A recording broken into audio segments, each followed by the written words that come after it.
তো জাহিদুল ইসলাম আকাশ জিজ্ঞেস করেছে এটা কি শেষ ক্লাস? না, বায়োলজি শেষ ক্লাস না, একাদশ অধ্যায় আমার শেষ ক্লাস। এখানে একাদশ অধ্যায় সম্পর্কে আজকেই শেষ আলোচনা, তারপর নতুন অধ্যায় শুরু হবে। আচ্ছা, আমরা অপ্রাসঙ্গিক আলোচনা না করি, পড়ায় একটু মনোযোগ দেই। আমি একটু প্রশ্ন করেছিলাম, অনেকেই উত্তর দিচ্ছ। সবার আগে আমাকে আনসার দিয়েছে শরীফা জাহান অমরা, ভেরি গুড। অর্থাৎ আমাদের প্রশ্নটা ছিল হচ্ছে জরায়ু কোন অঙ্গ বৃক্কের মতো কাজ করে? বৃক্কের কাজটা কি আমরা জানি, সেটা হচ্ছে আমাদের যে রেচন প্রক্রিয়া, রেচনের বর্জ্য পদার্থগুলো যেগুলো আছে সেগুলো সে কী করবে, ফিল্টার করবে। অর্থাৎ সে ছাঁকন প্রক্রিয়া বা ছাঁকন হিসেবে কাজ করে, ছাঁকি হিসেবে কাজ করে দেহের। তো এখানে জরায়ুতেও অমরাটা এখানে কি কি হিসেবে কাজ করবে, বৃক্কের মতো কাজ করবে। কেন কাজ করবে ব্যাখ্যাটা আমরা বলেছি পরে আসবো। হ্যাঁ, তারপর আমরা গ অংশে চলে যাই। আচ্ছা, এখানে একটি অংশ চিহ্নিত করা হয়নি, এই অংশটি, এটা প্রশ্নে বি দ্বারা চিহ্নিত করা হয়েছে এবং বলেছে উদ্দীপকে বা প্রবাহ চিত্রে বি সৃষ্টিকারী কোষ বিভাজনের গুরুত্ব। বি সৃষ্টিকারী কোষ বিভাজনের গুরুত্ব আমাকে তোমরা বলো তো, বা চেষ্টা করো তো, এখানে কোন কোষ বিভাজন হয়েছে বা কোন কোষ বিভাজনের কথা বলা হয়েছে? ওইটার উত্তর অনেকেই অমরা লিখেছে, ভেরি গুড। শেষ হয় কখন বয়সন্ধিকাল? বিপ্লব মজুমদার বলেছে, ওই যে বলেছেন স্ট্যান্ডার্ড একটা সময় 11 থেকে 15 বছর, ছেলেদের 13 থেকে 15, মেয়েদের বলা হয়েছে 11 থেকে 13। এর বেশি কম হতে পারে 2-1 বছর। এটা হচ্ছে যে তার শারীরিক গঠন, তারপর আবহাওয়া, পরিবেশ, পুষ্টি, খাদ্যাভ্যাস সব কিছুর উপর নির্ভর করে।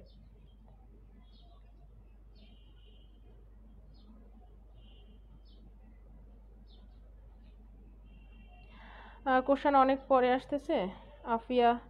আচ্ছা, হয়তো নেটওয়ার্কের সমস্যা আছে। সবার আগে আনসার করেছে আমার গয়া প্রশ্নেতে ফারহান ইশরাক মিউসিস, ওয়াসিম আকরাম। ক্লাস 8-এর ক্লাস হয় না? না, ক্লাস 8-এর হচ্ছে না এখন, এসএসসি এবং এইচএসসি যারা আছে তাদের হচ্ছে। আচ্ছা, তাহলে আমরা বি সৃষ্টিকারী কোষ বিভাজনের গুরুত্ব, এখানে কি বলা হয়েছে, কোন কোষ, অর্থাৎ উদ্দীপকের যে প্রবাহ চিত্র বি। আচ্ছা, বি দ্বারা এখানে কোষ বিভাজনটা আমরা বলেছি, এটা কি বলতে পারবে? বি দ্বারা এখানে কি বোঝানো হয়েছে? প্রক্রিয়াটি তো হচ্ছে কোষ বিভাজন, মাইটোসিস কোষ বিভাজন এখানে, এবং এটা কি, এটাকে আমরা কি বলতে পারি? এই অংশটা বলো তো, এই অংশটাকে আমরা কি বলবো? আমরা দেখতে পাচ্ছি একটি শিশু আছে মায়ের গর্ভে, মাতৃগর্ভে, তারপর এখানে তাহলে কি বলা যায় এই অংশটাকে?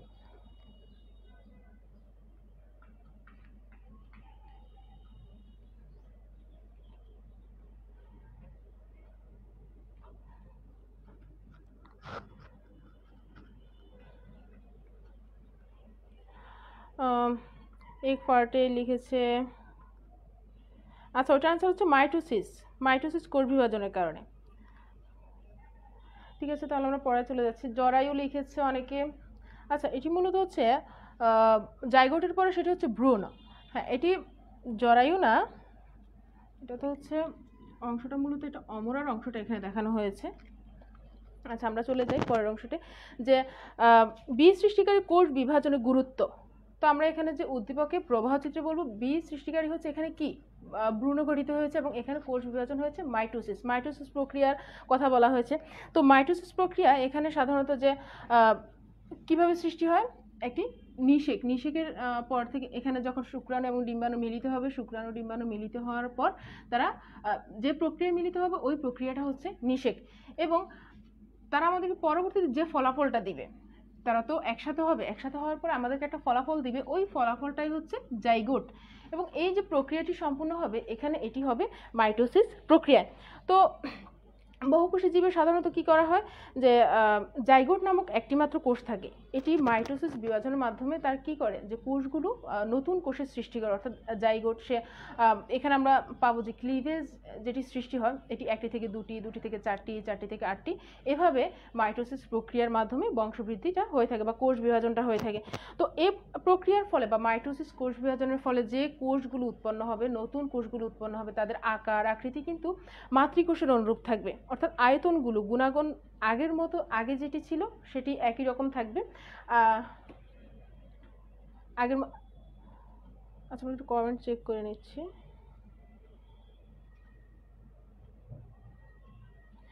তুবা ইসলাম বলেছে এই চ্যাপ্টার আগের পর্বগুলো কোথায় পাবো কেউ বলুন। এখানেই আছে, আমাদের এখানে ভিডিওসে গেলে বা প্রিভিয়াস যে ক্লাসগুলো আছে সেগুলো চেক করলে এখানেই পাওয়া যাবে।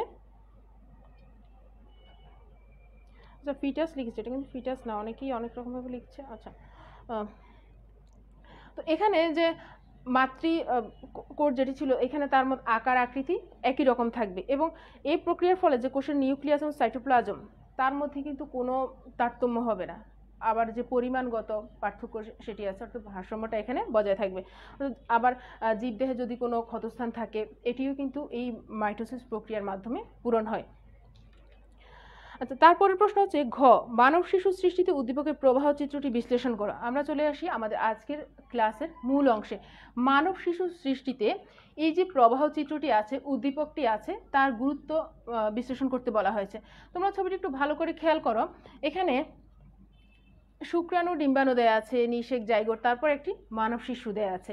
তো এই যে মানব শিশুটা সৃষ্টি হয়েছে, এই মানব শিশু সৃষ্টিতে এই অংশগুলো কি ভূমিকা পালন করেছে আমাদেরকে তার ব্যাখ্যা দিতে হবে।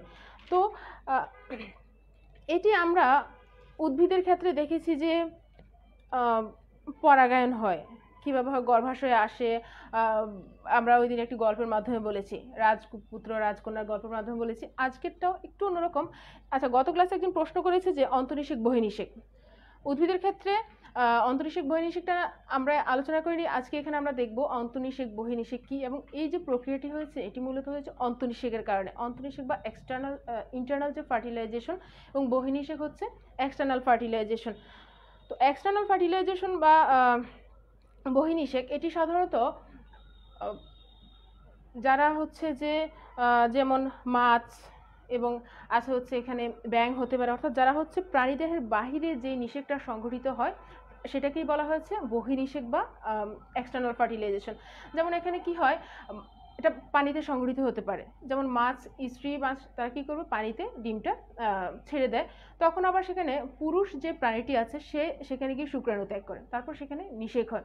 এভাবে পরবর্তীতে নতুন বংশধর সৃষ্টি হয়। তো ব্যাঙের ক্ষেত্রেও সেম। আবার তো এটা বলা হচ্ছে যারা পানিতে বসবাস করে এ ধরনের প্রাণীর ক্ষেত্রে হয়ে থাকে সাধারণত। তো এখানে একটি ব্যতিক্রম আছে, ব্যতিক্রমটি হচ্ছে হাঙর। আর অন্তনিষেক যেটি, অন্তনিষেক বা ইন্টারনাল ফার্টিলাইজেশন যেটা বলা হয়, এটা হচ্ছে প্রাণী, ডাঙায় বসবাসকারী প্রাণী যারা আছে, সবার আগে আসে মানুষের কথা। মানুষের ক্ষেত্রে অন্তনিষেকটা হয়ে থাকে, অর্থাৎ এটা হচ্ছে দেহের ভিতরে সম্পূর্ণ হয়ে থাকে এবং স্ত্রী জননাঙ্গে হয়। কোথায় হয় সেটা?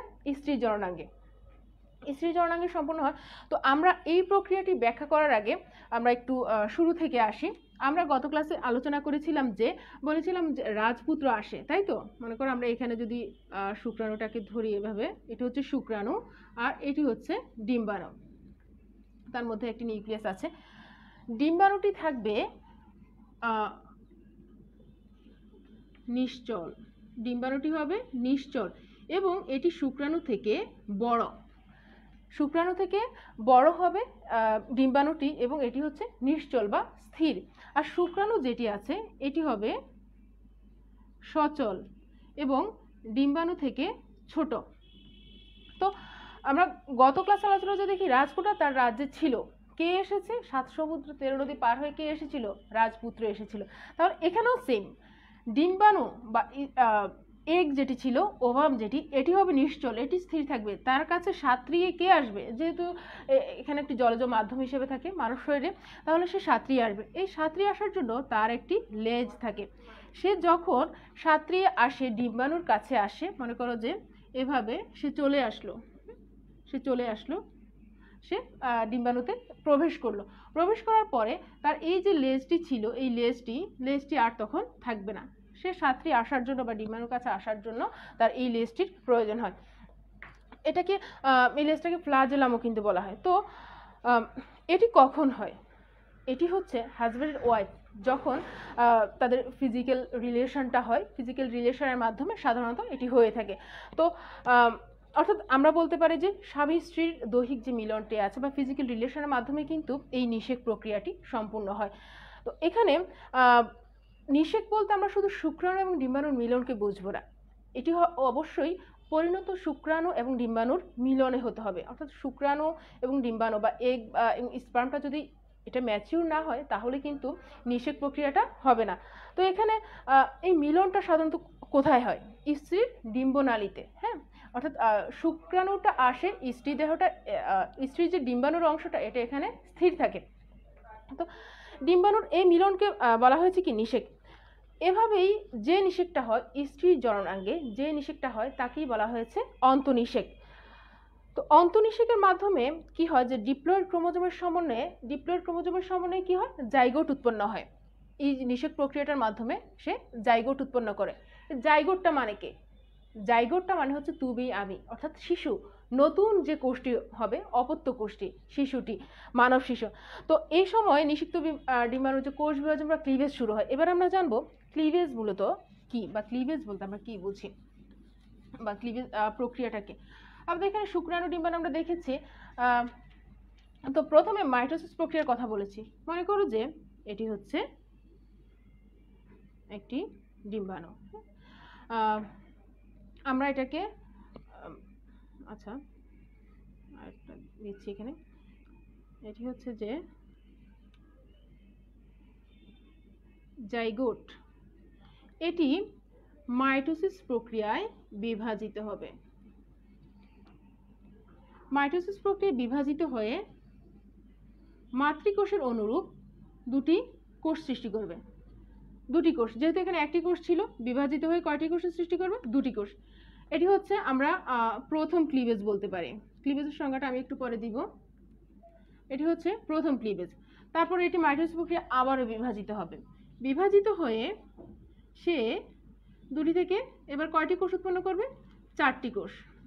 তারপর চারটি থেকে আবারও সে বিভাজিত হয়ে 8টি কোষ সৃষ্টি করবে। 8টি কোষ।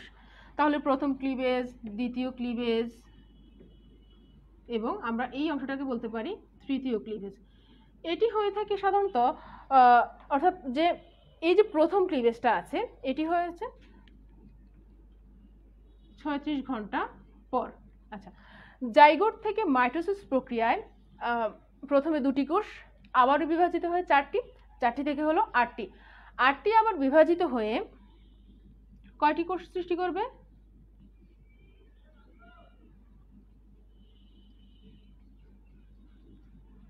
15, 16টি কোষ। এটি হয় হচ্ছে 72 ঘন্টা পর। অর্থাৎ 72 ঘন্টা পর তার এই দশাটি দেখা যায়, 16টি কোষ সৃষ্টি হয়। তো এখানে দেখো কোষগুলো একদম দলবদ্ধ হয়ে আছে, মনে হচ্ছে যেন এলোমেলোভাবে বিন্যস্ত হয়ে আছে। একটা সময় কি হয়, হঠাৎ করে তারা মাঝখানে একটি ক্যাভিটি বা গর্ত সৃষ্টি করে এবং কোষগুলো এভাবে একটি মালার মতো গঠন সৃষ্টি করে। দেখো কোষগুলো এভাবে চলে যায়, অর্থাৎ মাঝখানে একটি ক্যাভিটি সৃষ্টি হয় এবং তারা বিন্যস্ত হয়ে যায়। এই যে অবস্থাটা তাকে বলা হয়েছে ব্রাস্টুলা। ব্রাস্টুলা। আচ্ছা, মাঝখানে দেখো একটা ক্যাভিটি আছে, ক্যাভিটি বা গর্ত আছে। এই ক্যাভিটি বা গর্তকে বলা হয়েছে ব্লাস্টোসিল।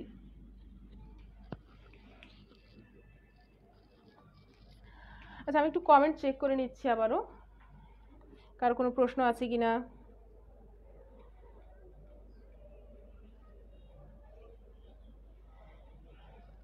বহিঃনিষেকের ব্যতিক্রম আছে, হ্যাঁ, হাঙর।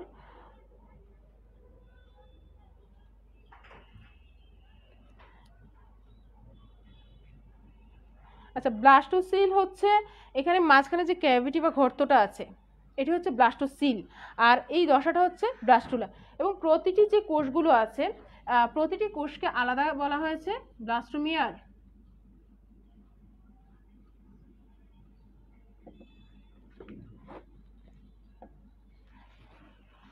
ব্লাস্টোমিয়ার, আচ্ছা, প্রতিটি আলাদা কোষ। তো এখানে আচ্ছা, এই যে বাহিরের যে আবরণটা, মনে করো যে এখানে একটি আবরণ থাকে, তাকে বলা হয় হচ্ছে ট্রফোব্লাস্ট।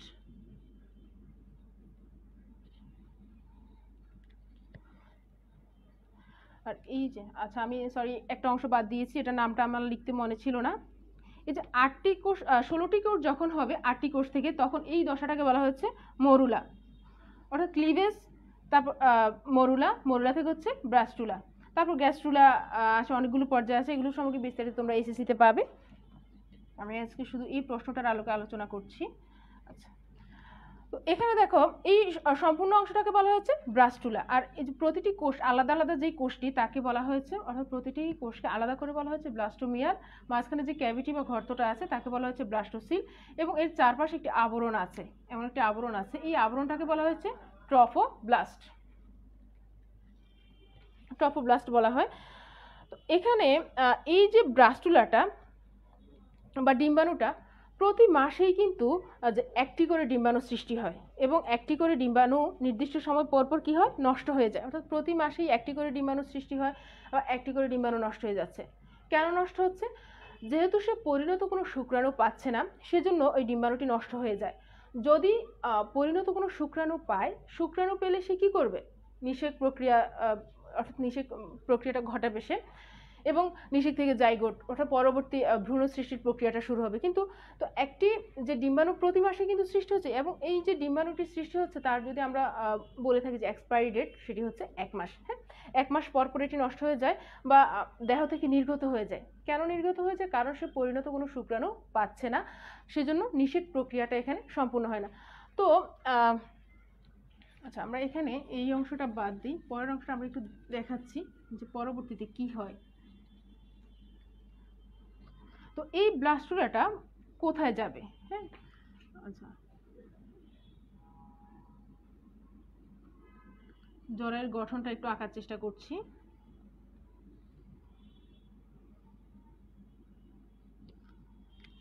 আচ্ছা, এটা মুছে ফেলছি, তোমরা হয়তো বুঝতে পারবে।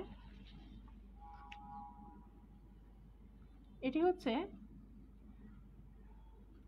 জরায়ু। আচ্ছা, আমি জাস্ট কোনো রকম আঁকছি এখানে। তো জরায়ু গাত্রে অর্থাৎ ডিম্বাণুটি এখান থেকে প্রবেশ করে, তারপর সে আমরা দেখি যে জাইগোটটি এখানে প্রবেশ করে, তারপর সে 2টি কোষ হয়, 2টি থেকে 4টি হয়, 4টি থেকে মনে করো 8টি, 8টি থেকে 16টি, অর্থাৎ তার মরুলা দশা পর্যন্ত। মরুলার পরে সে হয় কি, ব্রাস্টুলা। তো সে আস্তে আস্তে সে এইভাবে চলে আসবে ডিম্বাণুটি বা ব্রাস্টুলা দশাটি। যদি সে পরিণত কোনো শুক্রাণু না পায় তাহলে সে দেহ থেকে নির্গত হয়ে যাবে। কিন্তু যদি শুক্রাণুর সাথে সে নিষিক্ত হয়, অর্থাৎ নিষিক্ত হওয়ার পরে সে এখানে জরায়ু প্রাচীরে কিছু রক্তজালকের সমন্বয়ে একটি অঙ্গের সৃষ্টি হয় আটকে থাকার জন্য, যাতে সে দেহ থেকে নির্গত না হতে পারে। এই অংশটাকে বলা হয়েছে এন্ড্রোমেট্রিয়াম।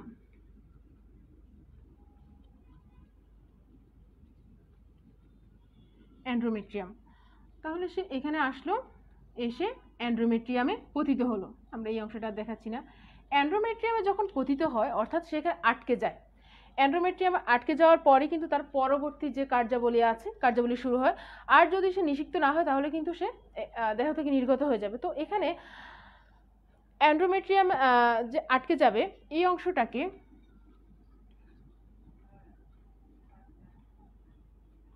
দেখেন, এটা মূলত হচ্ছে রক্তজালক। তো এখানে আসার পরে তার গঠনটা এমন হবে, বাহিরে দেখাচ্ছি, ওদিকে আর বুঝবে না তোমরা। মনে করি এই গঠনটা সাধারণত এমন হবে,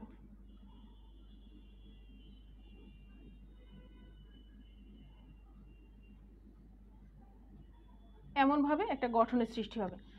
এই যে এখানে নালীর মতো একটি অংশ, হ্যাঁ, নালীর মতো একটি অংশ আছে, এটিকে বলা হয়েছে অম্বলিকাল কর্ড, আর এই অংশটি হচ্ছে অমরা। আমরা গতে বলেছিলাম যে জরায়ুর কোন অঙ্গ বৃক্কের মতো কাজ করে, ব্যাখ্যাটি দিব। আমরা তখন শুধু জেনেছিলাম যে অমরা বৃক্কের মতো কাজ করে, কিন্তু ব্যাখ্যাটি আমরা তখন দেইনি, এই অংশতে আলোচনা করব বলে। তো এবার একটু দেখো যে এটি হচ্ছে অমরা। হ্যাঁ, এটি অমরা, অর্থাৎ এই অংশটি আমরা দেখাচ্ছি। এন্ডোমেট্রিয়ামে যখন এটি এসে পতিত হয়, এটি যখন এখানে এসে এন্ডোমেট্রিয়ামে এসে অবস্থান করে ব্রাস্টুলাটি, তো এটি হচ্ছে অমরা, এবং এই অংশটার নাম হচ্ছে আম্বিলিক্যাল কর্ড, বা বাংলাতে আমরা যদি বলি নাভিরজ্জু বা নাড়িও বলা হয়। আমরা শুনেছিলাম না নারী ছেঁড়া ধন, অর্থাৎ সে ভ্রূণ ভ্রূণ মায়ের শরীরের সাথে এই অম্বিলিক্যাল কর্ড দ্বারা যুক্ত থাকে বা নাভিরজ্জু দ্বারা যুক্ত থাকে। তো সে তো আর আলাদা করে খাদ্য গ্রহণ করে না, তার যে প্রয়োজনীয় কার্বন ডাইঅক্সাইড, অক্সিজেন এবং পুষ্টি, খাদ্য, এই সব কিছু এই নাড়িটির মাধ্যমে, এই নলটির মাধ্যমে মায়ের দেহ থেকে কোথায় যায়? ভ্রূণতে যায়। এই কাজটি করে থাকে হচ্ছে কি অমরা। তো অমরা আরেকটি কাজ করে, যেহেতু সেহেতু একটি শিশু, হ্যাঁ, সেহেতু একটি মানুষ, বাচ্চা, তারও প্রাণ আছে, তাহলে সে খাদ্য গ্রহণ করছে মায়ের দেহ থেকে, এবং তাহলে এখানে কি হবে? তারও রেচন প্রক্রিয়া হবে, রেচন ক্রিয়া আছে। তো তার এখানে রেচন ক্রিয়ার জন্য, যেহেতু রেচন ক্রিয়া আছে, রেচন প্রক্রিয়ার জন্য কে কাজ করবে? তখন এই অমরাটা কাজ করে, অর্থাৎ তার এই অংশটা থেকে, ভ্রূণ থেকে কোনো বর্জ্য পদার্থ বের করে দিতে হলে তখন অমরাটি এখানে কাজ করবে কি হিসেবে? বৃক্কের মতো ছাঁকনি হিসেবে কাজ করবে, অর্থাৎ সে বের করে দিবে। তাহলে আম্বিলিক্যাল কর্ড। আচ্ছা, বাংলা শব্দটা আমি লিখে দিচ্ছি, নাভিরজ্জু। আমরা একটি শিশু যখন জন্মগ্রহণ করে ভূমিষ্ঠ হয় তখনও কিন্তু আমরা এই অংশটা দেখতে পাই, পরবর্তীটা কেটে ফেলা হয়, নাভির যে বাড়তি অংশ, এবং অমরাটাও কিন্তু দেহ থেকে নির্গত হয়। আচ্ছা, তো আমরা এই অংশটা দেখেছিলাম যে এটা এখানে আসে, ধীরে ধীরে এটি বাড়তে থাকে। এই অংশটার মধ্যে এটি হচ্ছে এখন এমন শেপটা দেখা যায়, ধীরে ধীরে সে বাড়তে থাকে। 8 সপ্তাহ পর এই যে অংশটি আছে, ভ্রূণটি আছে, 8 সপ্তাহ পর ভ্রূণকে বলা হয়েছে ফিটাস। এটা কখন? 8 সপ্তাহ। এটি বাড়তে বাড়তে এমন একটা পর্যায়ে যায়, যখন 8 সপ্তাহ হয়ে যায় তখন এই অবস্থাটাকে বলা হয় ফিটাস। এবং তখন তার শারীরিক কিছু গঠন দেখা যায়, অর্থাৎ সে ভ্রূণীয় যে স্তরগুলো আছে, ভ্রূণীয় স্তরগুলো সৃষ্টি হয়, যেমন অ্যাক্টোডার্ম, এন্ডোডার্ম, মেসোডার্ম, এই স্তরগুলো তখন সৃষ্টি হয়। এবং এখানে তাদের যে গুরুত্বপূর্ণ কাজগুলো আছে সেগুলো সম্পূর্ণ করে, যেমন তার ত্বক, চোখ, নাক, মুখ ইত্যাদি, অস্থি, এই সব অঙ্গই কিন্তু তখন গঠিত, অর্থাৎ সে পরিপূর্ণ একজন মানব শিশুতে পরিণত হয়, জাস্ট একটু সাইজ একটু ছোট থাকে। তো 8 সপ্তাহ পরে তাকে আমরা ফিটাস বলি। এই অবস্থা যখন আসে একটি মানব শিশুতে, সে এমন অবস্থা থাকে শুরুতে, অর্থাৎ 36 সপ্তাহের আগে, 36 সপ্তাহ পর্যন্ত সে এমন অবস্থায় থাকে। যখন শিশুটা ভূমিষ্ঠ হওয়ার সময় হয় তখন সে তার এই যে মাথার অংশটা আছে এটি ঘুরে যায়, ঘুরে সে এভাবে চলে আসে, অর্থাৎ মাথার অংশটা হচ্ছে নিচের দিকে চলে আসে। আমরা এভাবে যদি কল্পনা করি যে এটা এভাবে চলে আসে, এবং সে মাথার অংশটি যখন এখানে আসে, অর্থাৎ 38 সপ্তাহ পর, 36 সপ্তাহ পর এই অবস্থা, 38 সপ্তাহ পর এই অবস্থা যখন আসে, তখন সে ধীরে ধীরে এই অংশটিতে, অর্থাৎ জরায়ু যে অংশটি আছে সেখানে সে প্রেশার ক্রিয়েট করতে থাকে, প্রেশার ক্রিয়েট করে, এবং স্বাভাবিকভাবে যে ভূমিষ্ঠ হওয়ার, একটি শিশু জন্মগ্রহণ করার এই প্রক্রিয়াটি তখন শুরু হয়। 38 সপ্তাহ আগ পর্যন্ত কিন্তু সে এভাবেই থাকে, এভাবে থেকে এভাবে তার এই শারীরিক গঠনটা আস্তে আস্তে বাড়তে থাকে। কিন্তু যখন সে পরিপূর্ণভাবে, অর্থাৎ ভূমিষ্ঠ হওয়ার সময় হয়, তখনই সে মাথাটা নিচের দিকে আসে অটোমেটিকভাবে। এগুলো কিন্তু প্রাকৃতিকভাবেই হচ্ছে, ন্যাচারালি সব। তারপর সে ন্যাচারালি একটি শিশু জন্মগ্রহণ করার জন্য এখানে সে প্রেশার ক্রিয়েট করে এবং সে দেহ থেকে নির্গত হয়। তো আমাদের আজকের প্রশ্ন ছিল হচ্ছে মানব শিশু সৃষ্টিতে উদ্দীপকের প্রবাহ চিত্রটি বিশ্লেষণ করো। এখানে 4 মার্কসের জন্য কেউ চাইলে চিত্রটা দিতে পারো, না দিলেও সমস্যা নেই, তবে চিত্র দিলে একটু ভালো মার্কস পাওয়া যাবে। আর এই যে প্রক্রিয়াটার কথা বলেছিলাম, এত বিস্তারিত লেখারও প্রয়োজন নেই, আমাদের মার্কসের দিকে খেয়াল রাখতে হবে, সময়ের দিকে খেয়াল রাখতে হবে। আমি জাস্ট এখানে বইয়ে আলোচনা ছিল সেই জন্য একটু আলোচনা করেছি। আচ্ছা, আমি আবার চলে যাচ্ছি, তোমাদের কমেন্ট একটু চেক করে নিচ্ছি, কারো কোনো প্রশ্ন আছে কিনা।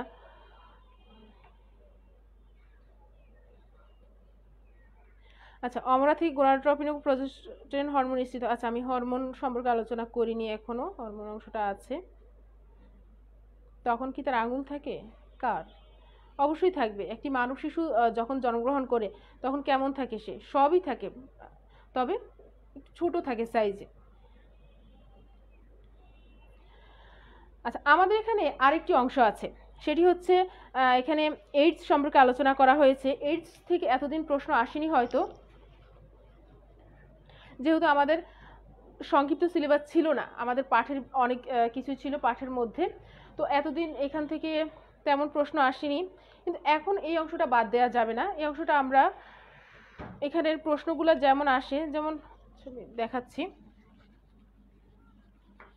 এখন আমাদের সম্পূর্ণ অংশটাই পড়তে হবে, কোনো অংশ আমরা বাদ দিব না। এইডস থেকে এতদিন শুধু এমসিকিউ এসেছে, আমাদের এখানে এইডস থেকে তেমন কোনো সৃজনশীল প্রশ্ন আমি দেখিনি, শুধু এমসিকিউটাই দেখেছি। তো সৃজনশীল প্রশ্ন যদি আসে সাধারণত এভাবে আসতে পারে, মনে করো যে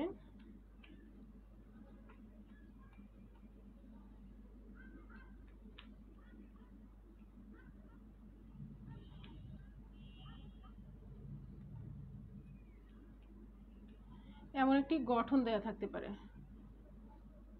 তোমরা আমাকে কমেন্টসে জানাও তো আমি কিসের চিত্র আঁকছি, দেখি কারা কারা আইডিয়া করতে পারো। সবাই পারবে আমি জানি, এটি খুবই সহজ। আর তোমাদের যেহেতু প্রস্তুতি শেষ, পারারই কথা এখন। লিখো তো এটি কিসের চিত্র, এটুকু দেখে কতজন বুঝতে পারছো যে কিসের ছবি এঁকেছি আমি।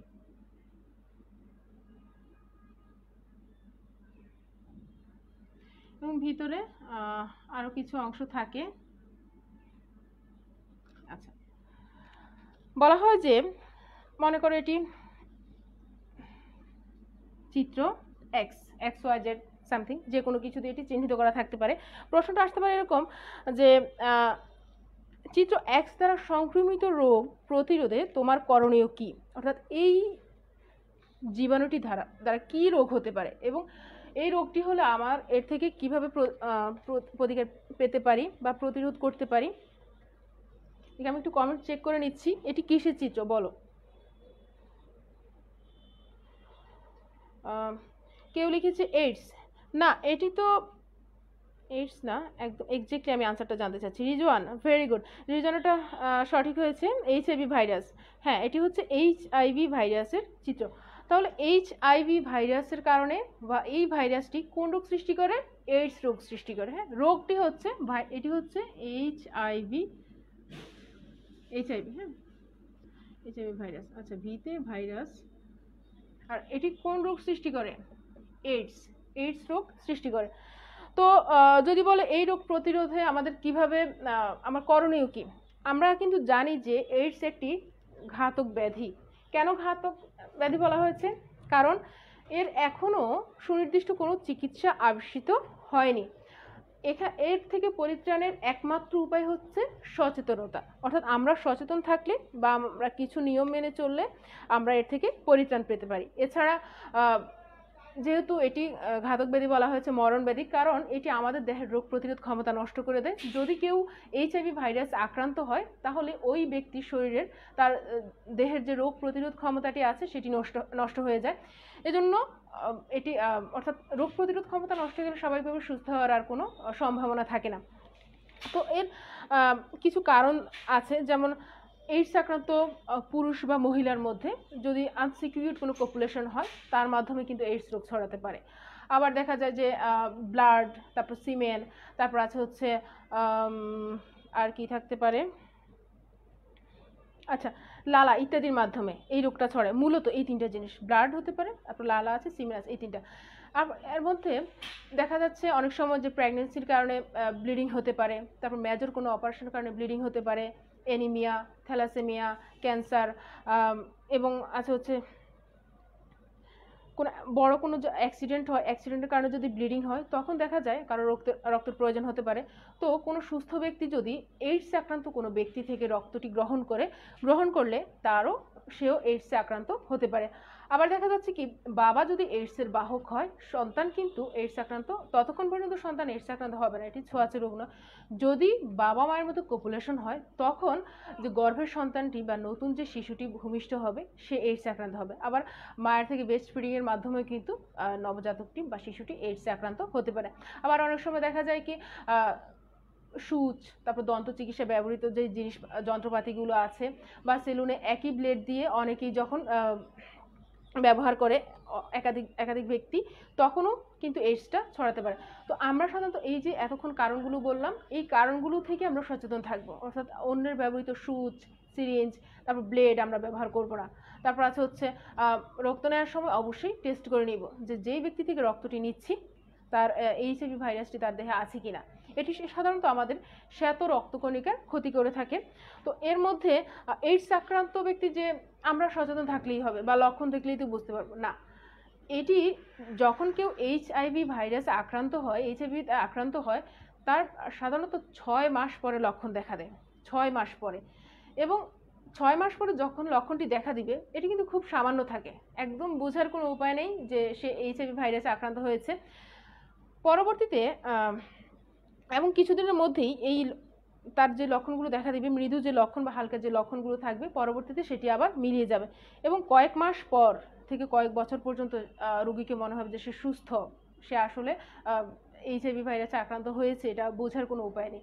কিন্তু আস্তে আস্তে তার লক্ষণগুলো দেখা দিবে, অনেক দিন পর তার লক্ষণগুলো দেখা দিবে যখন পুরো শরীর আক্রান্ত হয়ে যাবে, পুরো শরীর তার রোগ প্রতিরোধ ক্ষমতা নষ্ট হয়ে যাচ্ছে, এমন একটা অবস্থা যখন আর এর থেকে পরিত্রাণের কোনো উপায় নেই।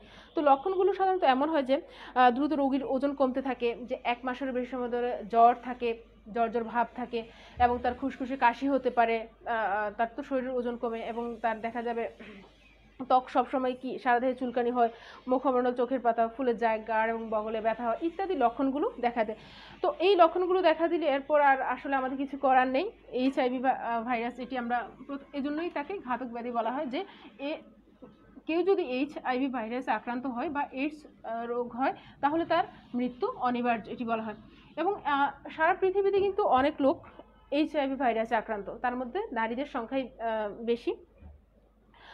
আচ্ছা, আমরা এইডস নিয়ে আলোচনা করেছিলাম, আর হরমোন সম্পর্কেও এখানে হরমোন নিয়ে আলোচনা করিনি, কারণ এখানে হরমোন থেকেও তেমন কোনো সৃজনশীল প্রশ্ন আসে না, আমি দেখিনি। আমরা এতক্ষণ যে আলোচনা করেছিলাম আশা করি কারো কোনো সমস্যা নেই।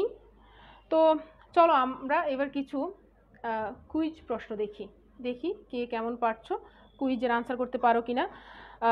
যারা পারবে তাদেরকে অগ্রিম শুভেচ্ছা, এবং যারা পারবে না, কনফিউজড, আমি আশা করি সবাই পারবে, যারা কনফিউজড তারা শিখে নিবে এখান থেকে। আচ্ছা, তোমাদের জন্য প্রথম প্রশ্ন, সবাই নিশ্চয়ই প্রস্তুত?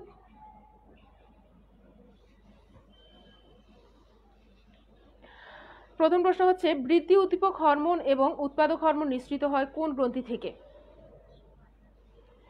বৃদ্ধি উদ্দীপক হরমোন এবং উৎপাদক হরমোন নিঃসৃত হয় কোন গ্রন্থি থেকে? আচ্ছা, আমরা অপ্রাসঙ্গিক কথা না বলি, আমরা একটু ক্লাসে মনোযোগী হই।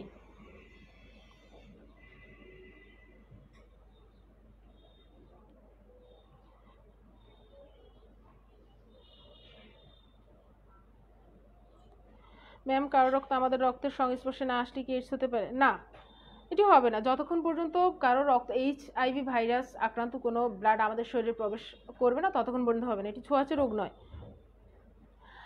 সবার আগে আনসার করেছে Tahmid, pituitary, thank you, pituitary গ্রন্থি। হ্যাঁ, তুবা ইসলাম, পিটুইটারি গ্রন্থি। খুব দ্রুত আনসার করো, আমাদের ক্লাসের সময় আর বেশি নেই। আমরা এখানে কয়েকটি প্রশ্ন আছে, সবগুলোর উত্তর নেওয়ার চেষ্টা করবো তোমাদের থেকে, আমার সাথে একটু শেয়ার করো, সবাই একটু রেসপন্স করো খুব দ্রুত, দেখি কে কেমন পারছো। আমরা এতক্ষণ যে আলোচনা করেছি সে আলোচনার মধ্যেই থাকবে, শুধু গ্রন্থির যে অংশগুলো আছে বা থাইরয়েড গ্রন্থি বা বিভিন্ন যে হরমোনের যে অংশটি আছে সেটি একটু এক্সট্রা এখানে আলোচনা বাহির প্রশ্নটা করছি। পিটুইটারি, এস এম জাভেদ ইসলাম, জাহিদ, সামির রহমান, ফাহমিদ, হ্যাঁ পিটুইটারি গ্রন্থি, সবার উত্তর সঠিক হচ্ছে। আচ্ছা, আমরা পরের প্রশ্নে চলে যাই। থাইরয়েড গ্রন্থি থেকে কি নিঃসৃত হয়? থাইরয়েড গ্রন্থি থেকে কি নিঃসৃত হয়?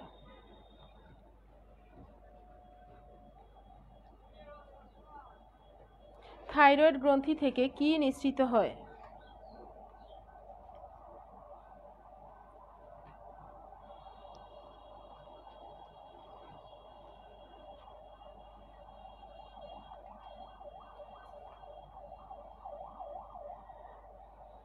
শরীফা, না, সবার আগে আনসার করেছে হচ্ছে Biplab Majumdar, thank you Biplab. Thyroxine, Sharifa হচ্ছে তাসনুভা, থাইরক্সিন। নুজহাত প্রথমটার আনসার করছে pituitary. Tahmid thyroxine, Rizwan thyroxine, হ্যাঁ থাইরয়েড গ্রন্থি থেকে নিঃসৃত হয় হচ্ছে থাইরক্সিন। আবার প্রশ্নটা অন্যভাবে আসতে পারে, থাইরক্সিন কোন গ্রন্থি থেকে নিঃসৃত হয়, তখন আমরা কি লিখব? থাইরয়েড থেকে। আচ্ছা, থাইরয়েড গ্রন্থি। আচ্ছা, এবার বয়সন্ধিকাল বা পিউবার্টি পিরিয়ড যেটি আলোচনা করেছিলাম সেখান থেকে একটি প্রশ্ন, এটি বোর্ড প্রশ্ন, চট্টগ্রাম বোর্ড 2017-তে এসেছে। ছেলেদের গোঁফ দাড়ি গজায় কোন হরমোনের কারণে? ছেলেদের গোঁফ দাড়ি গজায় কোন হরমোনের কারণে?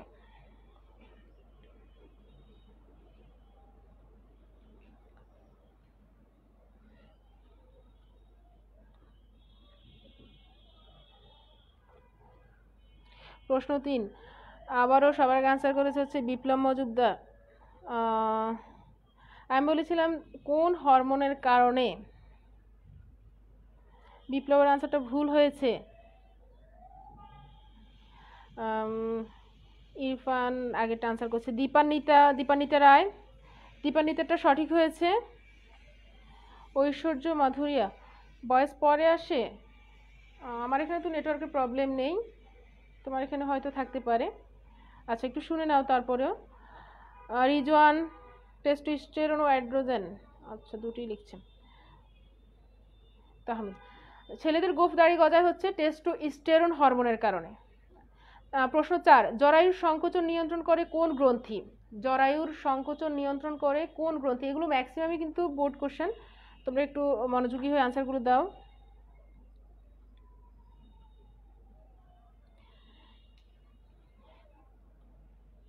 কামরুনাহার, মিশু, ফাহমিদ, হ্যাঁ সবার উত্তর সঠিক হয়েছে।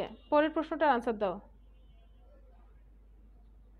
ইরফান খান, সৌরভ টেস্টোস্টেরন, জাহিদ রহমান। আচ্ছা শরীফা লিখেছে 4 নাম্বারের সবার আগে যে জরায়ুর সংকোচন নিয়ন্ত্রণ করে কোন গ্রন্থি? পিটুইটারি, হ্যাঁ সঠিক হয়েছে পিটুইটারি।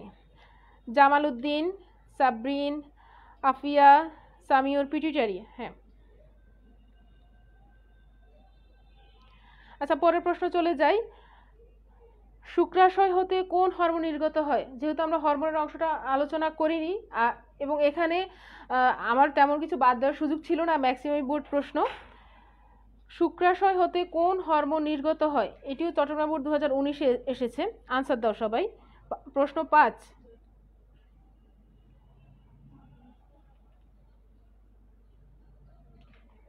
শুক্রাশয় হতে কোন হরমোন নির্গত হয়?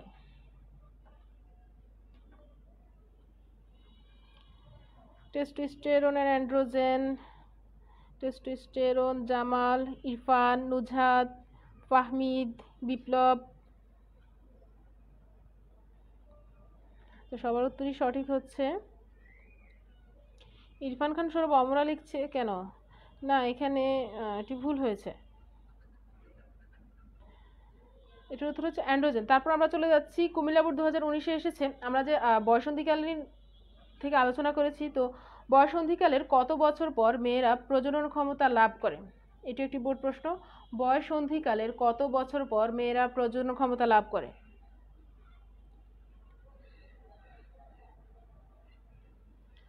সবাই খুব দ্রুত একটু রেসপন্স করি।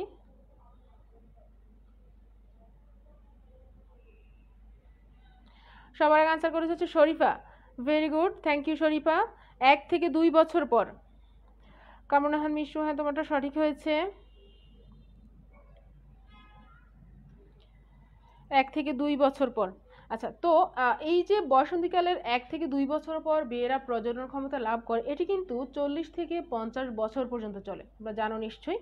তো 40 থেকে 50 বছর পর মেয়েদের যে মেন্সেস আছে, আমরা যেটাকে বলি ঋতুস্রাব বা পিরিয়ডটা বলি, এটি কিন্তু চিরদিনের জন্য বন্ধ হয়ে যায়।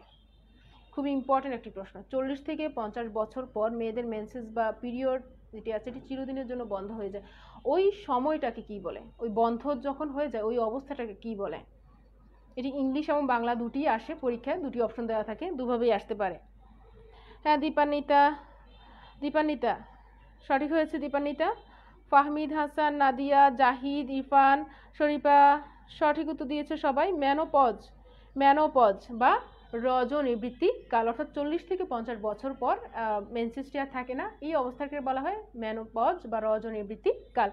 তো প্রেগনেন্সি টাইমে আবার দেখা যায় কি এই ব্লিডিংটা বা রক্তচাপটা সাময়িক বন্ধ থাকে, তো আবার সন্তান প্রসবের 1.5 মাস পর সেটি স্বাভাবিক হয়। আচ্ছা এবার পরের প্রশ্নে আমরা চলে যাই। ম্যানোপজ সবারটা সঠিক হয়েছে, রজনিবৃত্তিকাল। প্রেগনেন্সি বা গর্ভাবস্থা কত সপ্তাহ পর্যন্ত বিদ্যমান থাকে? প্রেগনেন্সি কত সপ্তাহ পর্যন্ত বিদ্যমান থাকে? আমরা এখানে বলেছিলাম আলোচনায় তখন কত সপ্তাহ পর্যন্ত, যে অমরাটি বা ভ্রূণটি বা ফিটাস যেটি আছে সেটি কত সপ্তাহ পরে পরিবর্তন হয়? মনোপোজ লিখেছে একজন, না পজ নিবৃত্তি। শরীফা জাহান আবারও আগে কমেন্টস করেছে এবং সঠিক উত্তর দিয়েছে 38 থেকে 40 সপ্তাহটা লিখে দিবে। বিপ্লব মজুমদার লিখেছে 40, দীপান্বিতা। জাহিদ এটা আনসার করেছে ইরফান, মুন্নি, বিনা, তাহমিদ, বিপ্লব, সামিউর, কাউসার, জামাল, দীপান্বিতা। আচ্ছা, সবাটাই সঠিক হচ্ছে। 38 থেকে 40 বছর, অর্থাৎ গর্ভাবস্থা 38 থেকে 40 সপ্তাহ পর্যন্ত বিদ্যমান থাকে। তারপর একটা দিনাজপুর বোর্ড 2019-এ এসেছে, নিষেকের কত সপ্তাহের মধ্যে অমরা গঠিত হয়? নিষেকের কত সপ্তাহের মধ্যে, অর্থাৎ নিষেক প্রক্রিয়াটি যখন হবে তার কত সপ্তাহের মধ্যে অমরাটি গঠিত হবে?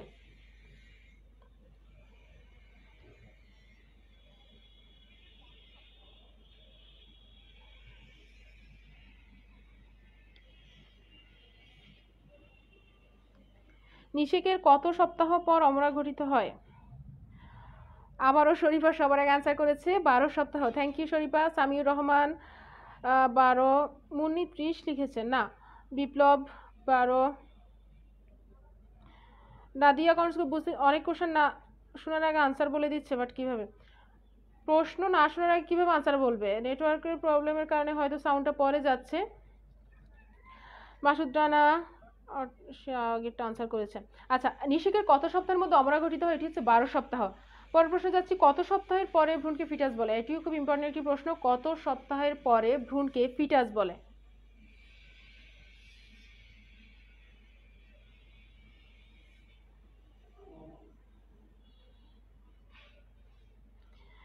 কত সপ্তাহের পরে?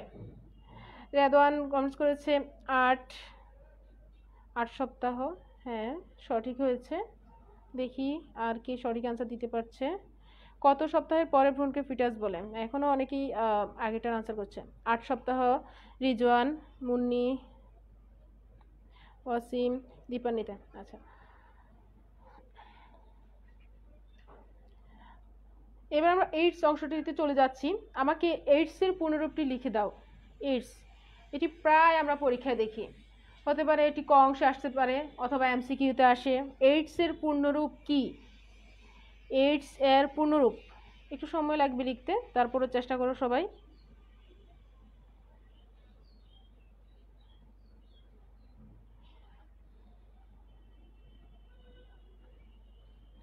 এইডসের পূর্ণরূপ জানতে চেয়েছি। আচ্ছা, নুজহাত, হ্যাঁ ওইটা 8 সপ্তাহ। রেদওয়ান, নাদিয়া 8 সপ্তাহ। সবার আনসার করেছে Sabrin, Rizwan. Acquired immunodeficiency syndrome, রিজওয়ানের বানানটা একটু ভুল আছে। বিপ্লবের বানানটা ঠিক আছে। আচ্ছা, জাহিদ এখন আগেটা আনসার করছে।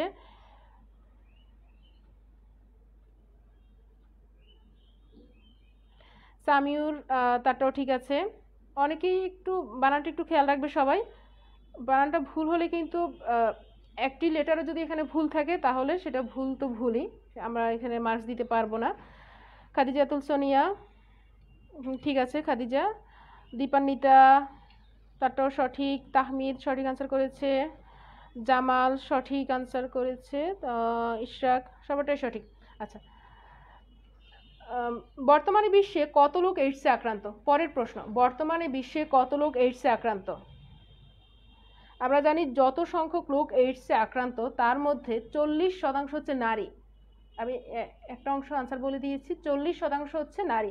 তোমরা আমাকে বলো যে কত শতাংশ বিশ্বে, সারা বিশ্বে বর্তমানে কত শতাংশ লোক এইডসে আক্রান্ত? শরীফা, হ্যাঁ তোমারটা সঠিক হয়েছে। আচ্ছা, সিস্টেম লিখেছে, হ্যাঁ সিনড্রোম হবে। ফাতেমা আক্তার, নাজিয়া, না এটা তো এইডস। এইডসের শেষে কি আছে? ডি আছে, সরি এস আছে। এটা তুমি ভাইরাস লিখেছো, এইডসের সেটা হবে সিনড্রোম। ভাইরাস তো এইচআইভির ক্ষেত্রে ডিফিসিয়েন্সি সিনড্রোম। তোমার উত্তরটা ভুল হয়েছে। রিজওয়ান লিখেছে 2,30,00,000, হ্যাঁ সঠিক। দীপান্বিতা 1 কোটি লিখেছে, এটা হবে 2,30,00,000। খাদিজাতুল সোনিয়া 2,30,00,000 না, লিখতে হয়তো একটু ভুল করেছে, 2,30,00,000। আচ্ছা, আমরা আরেকটি পূর্ণরূপ জানবো, আরেকটি পূর্ণরূপ বাকি আছে, এটিও আসে পরীক্ষায় প্রায় আমরা দেখতে পাই। এইচআইভি, তোমরা অনেকেই এইডস এবং এইচআইভির মধ্যে একটু কনফিউজড হয়ে গিয়েছো। দুটি একসাথে লেখার চেষ্টা করেছে। HIV এর পূর্ণরূপ কি? অর্থাৎ রোগটি হচ্ছে এইডস আর ভাইরাসটি হচ্ছে কি? এইচআইভি ভাইরাসের কারণে যে রোগটি হয় সেটি হচ্ছে এইডস। আমরা রোগের নামটি জেনেছি, পূর্ণরূপ জেনেছি, এবার আমরা জানবো হচ্ছে ভাইরাসটির পূর্ণরূপ। 2,30,00,000 আর সবার উত্তর সঠিক হয়েছে 2,30,00,000। সবাই রাইট অ্যান্সার দিচ্ছে।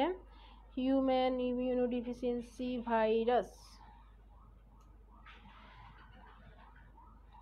রিজওয়ানাটা সঠিক হয়েছে, সামিউর ঠিক আছে, তাহমিদ, কাউসার, সাবরিনা যে হ্যাঁ ঠিক আছে। আচ্ছা এখানে আলোচনা করেছিলাম এইচআইভি ক্ষতি সাধন করে কোন রক্তকণিকার?